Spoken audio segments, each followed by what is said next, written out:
Hello! I'm back sa DJI ko. It's been a while. Super miss talaga nung nag-film ako dito sa DJI ko kasi for a very long time wala siyang space since yung laptop ko nga na CR and everything. Ang dami kong chika. Pero ang dami nating i-unbox na para sa today.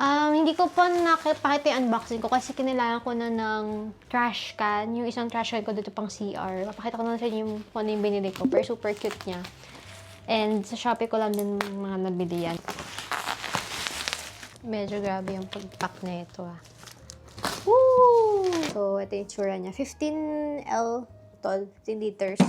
Ito, and then kapag sa pedal. Ayan. Sa kitchen ko lang to. And sa loob, merong ito, yung binili ko, which is I'm super excited about.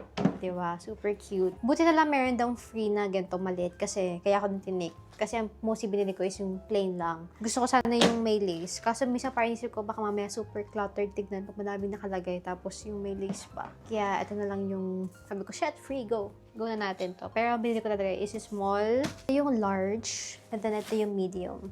Mostly kasi gusto ko ilagay talagang purpose nito is dun sa CR kasi mga madami dun sa taas.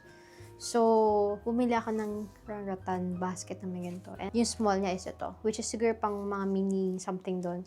And hindi ko na-expect na super large. Actually, sabi ko kung malaki talaga yung rattan basket na to, ilalagay ko yung mga snacks dito kasi yung top ng ref ko super cluttered sa mga snacks. Kaya, buti na lang malaki siya. Malaki-laki siya. Ito kasi natuwa ako sa itsura niya eh. Per lightwood siya sa tulo. Ayan, ito itsura niya. And meron tayong mga kutsarita, and then, asa laging nagki-cake or fruit, meron tayong fruit fork or cake fork. And then, meron din tayong, yan, fork. Ayan siya. Diba, ang cute? Para ano na tayo, full set na tayo. Ewan ko lang, alam ko bumili ako ng chopstick. Wait, apparently I didn't. So, ewan ko lang kung kulang ba yung binigay sa akin or ito lang talaga yung binili ko. And, bumili tayo na to. Binili ko yung gray color kasi pag feel ko pag white, parang feel ko medyo dumihin siya. Kaya happy naman ako sa color nung binili ko dati kay Eman. Kaya bumili lang din ako ng same color, same itsura. Kasi it's perfect. Yan. So, lalagay ko yung mga dito. Para naka-organize. Saka pag may mga guest over, ayoko yung parang, ano ba yan, yung sasabihin ko pa sa nila kung nasaan. Para lang makikita nila nandito na sa lahat. Hindi sila malito. Ganun. Gabi naman yan. Gabi ang tape. Parang palo naman so much. Alam ko na to. Feel ko ito yung yung water, jug. Lalagyan ng water. Hey! Tadaan! Sabi ko talaga, ayoko nung plastic na bottle pag sa mga inumin kasi yung nagdidikit yung mga oil or something. I mean, parang nagiging yellow, ganyan. So, gusto ko talaga glass. Bili ako ng mga silk pajamas. Pero, and yung isa dito is for my best friend specifically. Tapos bumili pa ako ng another extra. Just in case may guest ako na wala silang pantulong. And then extra large na black, kaya man ito. And then ito medium na black for extra lang. If minsan sa akin or kung may gusto manghiram, ganyan. Maganda naman siya. Diba? Ano ba bili ko? Bili ko to bidet. New bidet. Ayan. Pero hindi ko na siya unbox kasi actually unbox na nga natin. Kasi papagawa ko pa tayo, papalagay ko pati yung bidet. Kasi yung bidet dito na, yung nag-move in ako. Okay naman siya, stainless naman siya. Kaso nga lang, parang hindi na okay. In a sense, like, it's, na siya, yung different directions na siya. Kung saan siya na, nakatingin, ganyan. Hindi sumushoot sa kailangan i-shoot, ganyan. Kaya sabi ko, bila ko ng bagong bidet. Just in case na talagang mainis na ako sa kanya. And ayun, nainis na ako sa kanya. So, papalagay na natin ito sa kung sino man available, ilagay siya. Ayan. So, sa Shopee na lang kayo bumili kasi good din naman. I mean, pare-pares lang naman silang stainless. Ganun. Bumili ako mga face mask. 100 pieces yata. Ito kasi with the rise of yung mga kasakit, bumili na nga ako kasi nasanay ako sa bahay na meron kami laging face mask. Eh, nung nag-apartment na ako, parang narealize ko, wala pala akong disposable face mask na. I mean, yung at hand na parang, kung gusto kong mag-face mask or wala akong ayos, ganyan. Try na natin yung isa kong malaking rattan basket. So, inisip ko dito ilagay. Wala pa kasi paglalagyan. So, dito ko muna ilagay, diba?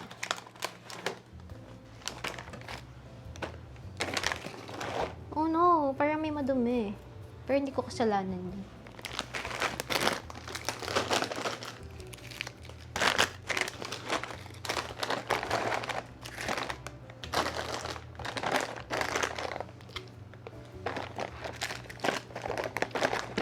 probably do this para hindi masyadong kita yung chito.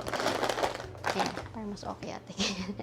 Oh, okay, jump scare pero yan, ganyan kakalat yung ano ko. I mean, hindi naman super, pero kasi, kaya nga nilagay ko dito lahat muna. Nag-ayos ako lahat ng gamit ko sa drawers ko para malagay ko lahat ng CR related dito sa CR. Kaya napabili na ako ng basket kasi sabi ko talaga, gusto ko dito lahat. Eto, bumili din ako ng tissue holder, huwag kayo mag-alala.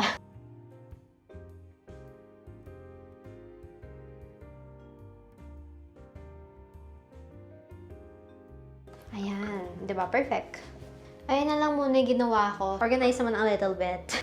By the way, inalis ko yung side table ko muna here. And then I tried putting it here. Kasi kailangan ko talaga ng something, alam niyo yun, yung parang another shelf here. Gusto ko sana all the way up to here. Kasi wala pa akong nakikita. So I tried it here. Just today. Kasi mag-film ako ng video. Pero I really like it. As in, yung naisip ko, bagay talaga siya. Kaso nga lang, gusto ko talaga ng side table sa aking room. Pero, alam niyo, parang for the meantime, ito na muna yung lalagyan niya since kailangan ko ng space for my books instead of nakalagay lang siya here. So, ayan, that's what it's looking like right now. It looks so good, I'm not gonna lie. Kasi, bagay talaga siya. It's giving naman.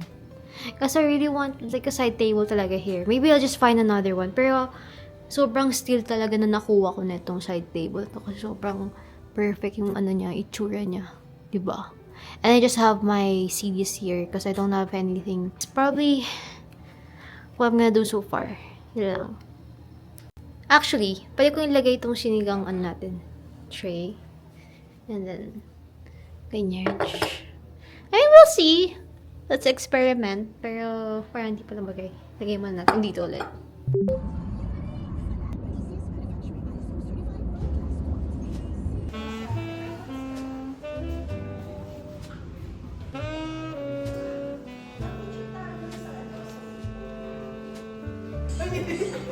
Hasta hindi yung kuha tapos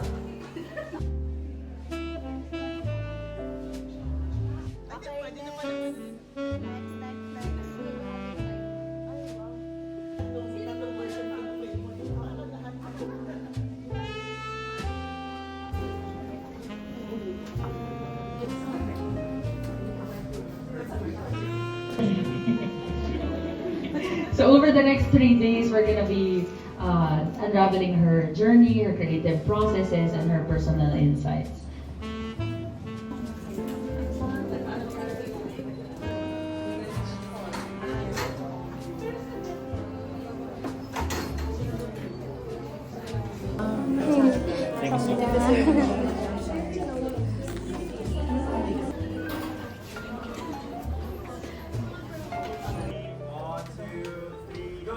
welcome to Yunnan Vlog Bookshop!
Sarado pala yung buwa ni Inashrat.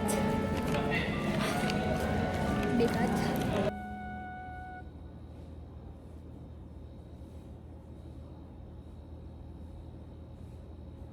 This is just like a mini reading update kasi I am loving this book kasi I'm so messy. I am messy as hell for liking this book. I think this is my 5th or 6th book this month, which is September 2021 yata, 23 ganyan. So I'm so messy for liking this book kasi so far I am 146 page. So this is Someone at a Distance by Dorothy Whipple. Nag-update lang ako para sabihin yun.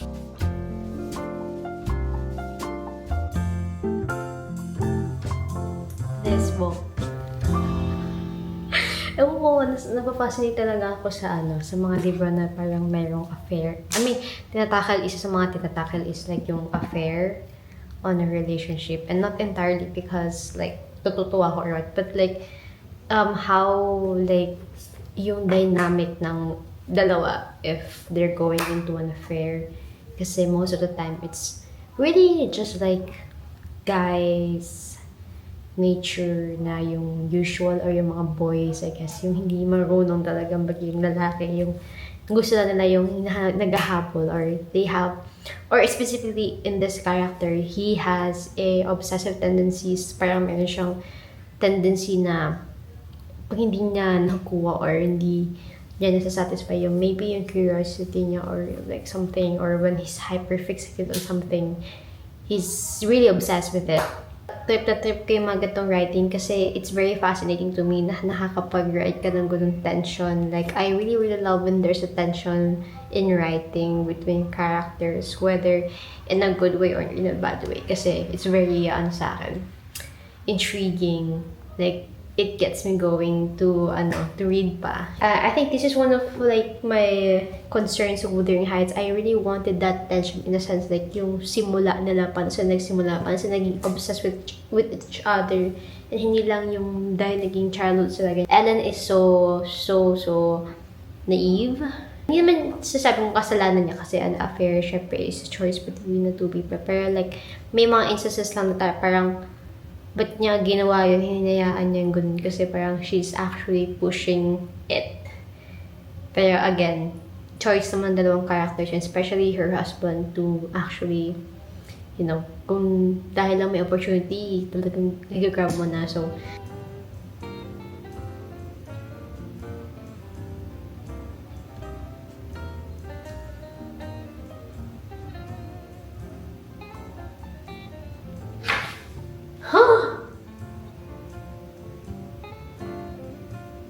oh my gosh, wait lang. Oh my gosh, wait. Hindi ko in-expect na ganito kabilis mahuli sila. Oh, kaka-video ko pa lang, like, as in, ito lang. Yung last clip ko, like, what the hell? Ala, nahuli na sila kagad. Ano ba yan? Oh no. Yari ka, boy. Yari ka, babe. Yan, dandi pa more. Oh, ang sakit naman nun. Parang yung sabi, you can't have it both ways. You can't have the children and me and the woman like Louis as well. You can't have affairs and keep the love of your family too. Not unless you never let us know or see. And even then, everything would be poisoned. Oh. What the fuck? What the fuck? Nakakainis to. Nakakainis to si Abel, isa ko si Louis. Punta pa kita talaga. Nakakainis. Like, men and their audacity and their mistresses na parang i-blame yung wife pa. Like, the fuck?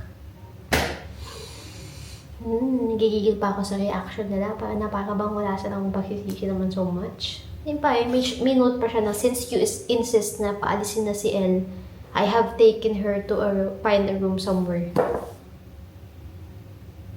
Na para bang wala pa pakialam, grabe. And also, mayroon isa din dito na parang sabi, the harm done in that moment in the sitting room would last for the rest of Anne's life. Anne is like their daughter, so siya din niya, nakita niya yung affair, so grabe, nakakainis. Oh, I feel bad. What the fuck? Nakakainis. Nakakainis. Nakakainis ko si ate. Biglang tumawa in the middle of the night. Sabi niya, hindi na siya babalik sa bahay. Hindi man na niya kinausap yung mga anak niya. Hindi man na siya nag-sorry sa asawa niya. Or whatever. Bakit mo? Gigil na ako kasi super gigil ako grabe.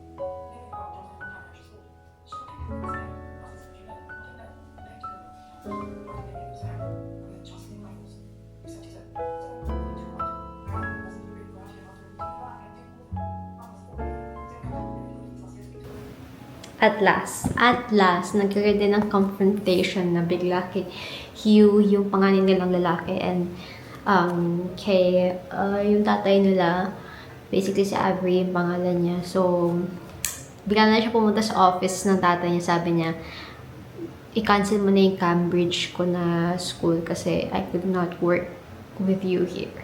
As in, never. Did you know na, yung pinipigyan siya tayo, sabi niya, did you know na dilandi din ako ng babae na yan. Like, every single month, she made passes and pinagpalit mo yung nanay ko para dyan sa beach. Sabi niya, oh, shit, I'm leaving. But anyways, kidding aside, I really like this so far. I mean, I've been liking it talaga una pa lang kasi change the trajectory kung paano yung story, and now the focus in this book is yung aftermath of having an affair na sobrang okay naman yung family mo and yung consequences, I guess, ng ginawa niya. And as someone na I like this very much kasi yung characters, especially lalaki, like si Avery, he has this very complicated feelings about being caught.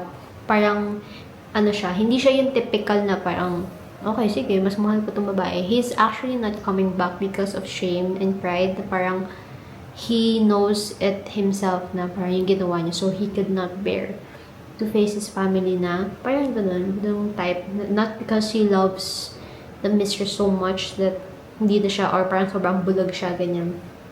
But he actually knows na parang he's also staying with her because he thinks na wala nang kukuha sa kanya other than her. You mustn't spoil your life kasi nga ayaw na mag-aral. Sabi ni Hugh, it's you who spoiled our lives. It's you. What has mother ever done that you should treat her like this? I've no use for you. A man who could prefer a bitch like that to mother. Pero sobrang, medyo teary-eyed ako ng a little bit kasi parang, kasi siya naman yung may kasalanan. And the thing is, pag may mga friend na ganyan, parang kahit anong gawin mo, kahit anong bawi mo, wala na eh. Parang nagkaroon na ng lamat talaga. Especially kay Anne, yung pinaka-love nilang babae na bunso si Anne. Very malambing, very innocent, shattered dahil doon.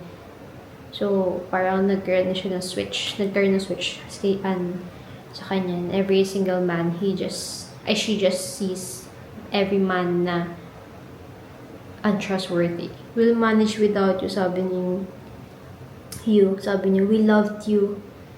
But look what you've done to us. Well, we hate you now. And worst of all, I'm going. And don't you dare to send me any money. If you do, I'll burn it.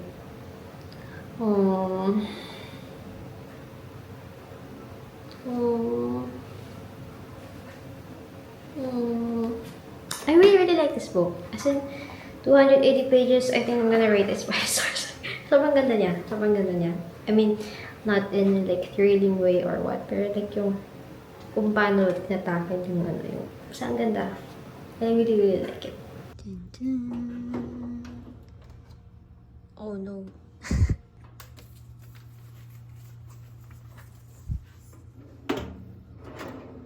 Oh, okay. Oops, nasa yun. Init. Okay, I think I did something I mean, it looks better than the previous, curtain na itsura. Pero like, it definitely looks better. Cleaner. This is what it looks like right now. Papagawa pa ang sticker na hand soap nakalagay dyan. Pa ako na nakalagay shampoo and body wash. Siguro, if ever. Sana umabot bago dumating ang aking best friend. Kasi tagal ko din na pinaplano yung may mga ganun. Para alam mo yun, like, okay siya sa mukha. Ay, sa mata. Like, siya, cohesive. Yung itsura ng mga, bagay-bagay dito sa apartment. Like, ever since talaga gusto ko. Ganun! Maarte ang person talaga. Like, Pinterest ang person. This is how I've been living off for the past few weeks. Yes. Chaz. Itadakimasu.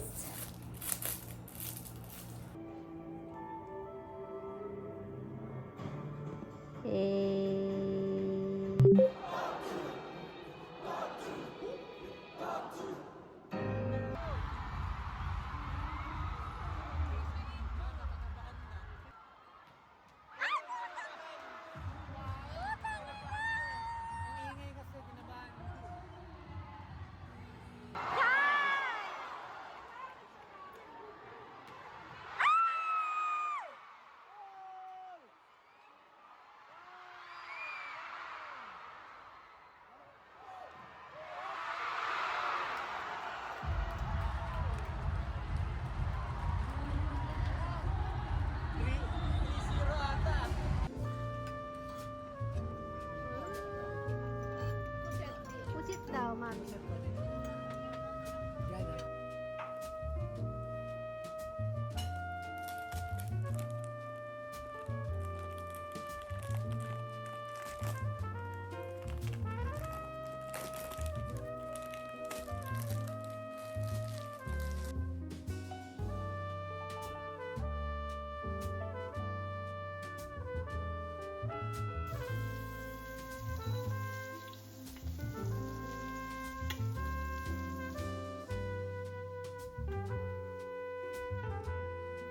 Steak, first time.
Hello guys, I'm back. Quick call lang.